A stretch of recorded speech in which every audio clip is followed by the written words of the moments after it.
You might find a lot of videos on various gods, but what about their pets who so symbolize their very being? Hello, and welcome to Mythical Madness, where today we'll look at 10 amazing stories of gods and their pets from various mythologies around the world. Let's begin. FREYA and the Two Cats. FREYA was a fertility goddess who was linked to domesticity, womanhood, and feminine sexuality. She was also linked to death, battle, magic, and sorcery. Instead of using horses, two male cats pulled FREYA's chariot. Both cats were characterized as blue or gray and were gifts from Thor. Their names were Beigel and Treigel, were given to them not by the ancient Norse, but rather by a contemporary author. But why cats? Some cats have been linked to femininity and fertility ever since the time of ancient Egypt. It is not unexpected that FREYA in Norse mythology is also associated with cats. But why were FREYA's cats masculine if she was the goddess of the feminine? It's possible that FREYA and these male cats were associated because they represented a combination of male and female sexuality. ODIN and the Two Ravens and Two Wolves. After being left alone to explore, ODIN was lonely and decided to make two ravens, Hugin and Munin. The reason behind making them was actually because of Geri and Freki, his two wolves. Hugin and Munin were to assist the wolves in locating food to feast on. Historically, the Norse people had the belief that wolves helped the Valkyries carry slain warriors to Valhalla and the afterlife. They were supposed to be both the Norse gods' allies and adversaries, and although they were the greatest gods' companions, Geri and Freki were not friendly with the other gods in Asgard. Thor and the Two Goats. Thor's two goats were referred to in Norse mythology as Tungrisnir and Tunganjostur, which respectively mean teeth bearer and teeth grinder. Thor and his travelers may travel to any of the 9 worlds on his chariot, which is pulled through the sky by them. Others are constantly aware of Thor's impending arrival, since the chariot's wheels produce sparks and lights while it drives. The sound of thunder and the sky's blue lightning may be heard and seen from a great distance. While Tungrisnir and Tunganjostur are Thor's trusted goats, they can still end up on the dinner table if nothing else is available. This can be read in the saga of Thor's journey to Utgard in the poetic Edda.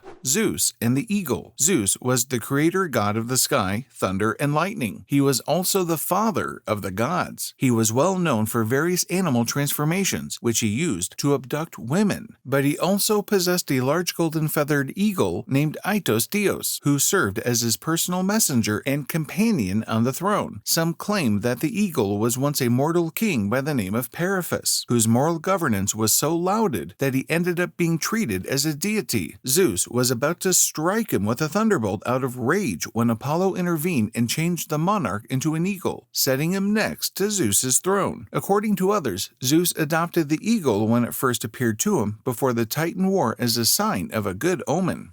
Loki and the Wolf. In Norse mythology, Loki was a crafty trickster with the power to alter his gender and appearance. Hel, the goddess of death, Jormungand, the snake that encircles the globe, and Fenrir, the wolf, are the offsprings that Loki made with a female giant Angrboda. Among these, Fenrir was a monstrous evil wolf. The gods tied him with a magical chain fashioned of the sound of a cat's footfall, the smell of a woman's beard, the breath of a fish, and other esoteric substances out of fear of his might, and the belief that only evil could be expected of him. Fenrir chewed off the hand of the deity Tyr when the chain was fastened to him. In order to prevent him from escaping, he was bounded to a rock and gagged with a sword until Ragnarok, when he would sever his chains and trample the gods. Multiple gods and the winged horse. One of Poseidon and Medusa's offspring, Pegasus, was an immortal winged horse that appeared in Greek mythology. It magically sprung from his mother's neck after Perseus had beheaded her, together with his brother Chrysaor, who wielded a golden sword. He was briefly owned by the Greek hero Bellerophon, before being stabled by Zeus and given the responsibility by pulling the chariot of his thunderbolts. Just like Poseidon, Pegasus was capable of creating water streams wherever he'd struck his hoof. Later, Bellerophon tried to soar to heaven on Pegasus, but he was knocked from his saddle and murdered. The winged horse evolved into a constellation and Zeus's servant.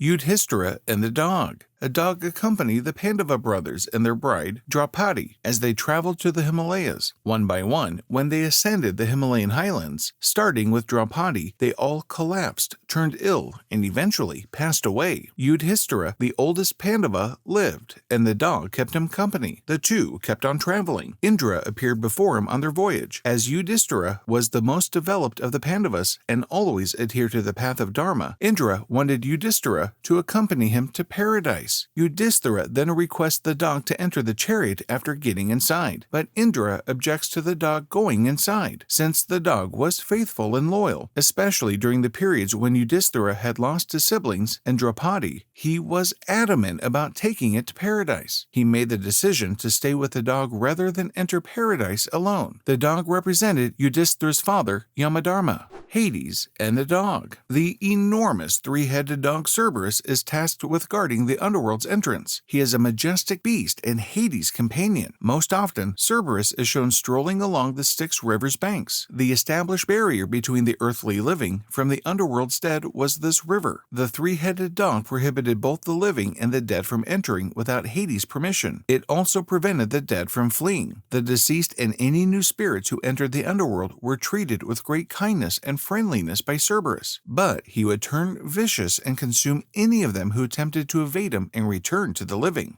Ganesha and the mouse. Hindu deities are seldom portrayed with specific vahana, that is, vehicles, on which they used to travel. The many forces they ride are symbolized by these vahanas, which are either animals or birds. The mouse that serves as Lord Ganesha's vahana represents the crushing of meaningless thoughts. But why does the elephant god ride a small mouse? Lord Ganesha was once welcomed to Maharishi Parashar's ashrama. In the end, Krancha crushed the ashram by stomping on it. To reprimand the enormous mouse, Lord Ganesha made the decision to confront him. One of his weapons, the pasha, was released. It looped around Krancha's neck and lifted him to Ganesha's feet. He was then turned into a mouse. Then Krancha begged Ganesha's pardon and for permission to use him as his chariot. Krancha asked Lord Ganesha to become lighter so that he would be more manageable because he could not handle his weight. Since that time, Lord Ganesha has been represented by the mouse. Athena and the owl. In Greek mythology, Athena, the goddess of wisdom,